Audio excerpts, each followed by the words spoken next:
जनपद बिजनौर में जनप्रतिनिधियों के रेफरेंस पर और जनता दर्शन में प्राप्त हो रही शिकायतों के संज्ञान लेते हुए खालिद, तालिब, आबिद तीनों पुत्रगण स्वर्गीय ताहिर उनके विरुद्ध कार्रवाइयां स्टार्ट करी गई। अगस्त 2025 से ये कार्रवाइयां स्टार्ट करी गई। इन तीनों पे मुकदमे दर्ज हुए। SC/ST धारा का मुकदमा भी लिखा गया। साथ ही साथ गुंडा की कार्रवाई स्टार्ट हुई। इन तीनों के पास 4 असलहे की सूचना प्राप्त हुई। उन 4 असलहों को सस्पेंड कर दिया गया और जमा करा लिया गया है। 4 आरा मशीन इनके नाम थी। तालिब की वाइफ हुमा, खालिद और आबिद के नाम से उन चारों आरा मशीनों की जांच कराई गई संयुक्त टीम द्वारा और चारों आरा मशीनों को सील कर दिया गया, लॉक कर दिया गया और अभी उनका संचालन सस्पेंडेड है और आज भी सस्पेंडेड है। 2 इनकी दुकानों की जानकारी हुई थी, एक हार्डवेयर की दुकान और एक प्लाईवुड की दुकान।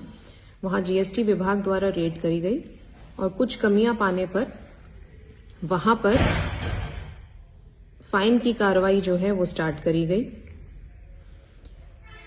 जनपद स्तर पर असेसमेंट होने के बाद सेक्टर स्तर पर यह असेसमेंट होकर गई है और सेक्टर स्तर से इनको लगभग 2 करोड़ रुपए का असेसमेंट का नोटिस दिया गया है, जिसका जवाब न देने की स्थिति में इनके विरुद्ध ये धनराशि वसूल करी जाएगी।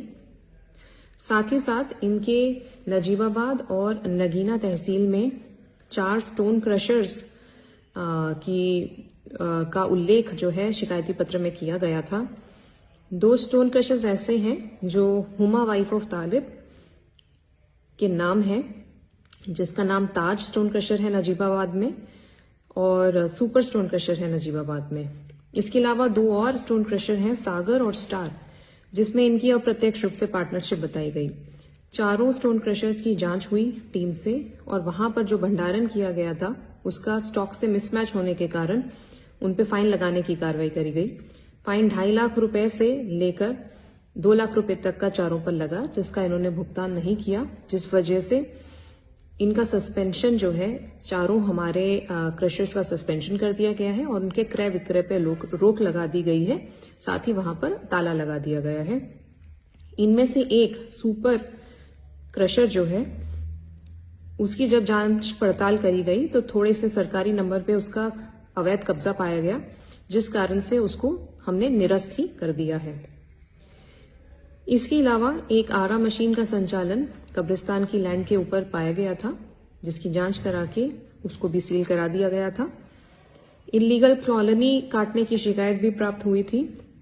इस इलीगल कॉलोनी की जांच करी गई और वहां हमारी सरकारी नाली रिकॉर्ड में दर्ज थी, जिस वजह से वहां डेमोलिशन की कार्रवाई करी गई और वो नाली को वहां पर निकाला गया, कब्जा मुक्त कराया गया। साथ ही साथ ये कॉलोनी इलीगल है और सरकारी जमीन वहां पर है, इसका बोर्ड हम लोगों ने वहां लगाया है और वो बोर्ड आज भी वहां लगा हुआ है। इसके अलावा इनकी पुरानी एक फैक्ट्री जो बंद पड़ी थी उस पर भी सरकारी हमारी नाली और चक्रोड़ पे कब्जा पाया गया था, जिस वजह से वहां पर भी डेमोलिशन की कार्रवाई हम लोगों ने करी थी।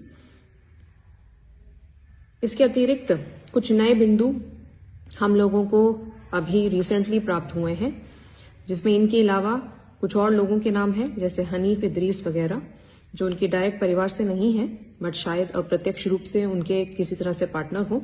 उन सब बिंदुओं के भी हम लोग जांच कर रहे हैं। किसी भी प्रकार से अगर कोई लीगल चीज, कोई गतिविधि पाई जाती है तो उनके विरुद्ध भी हम लोग नियमानुसार कार्रवाई करेंगे और शासन को इसकी रिपोर्ट जो है प्रेषित करेंगे।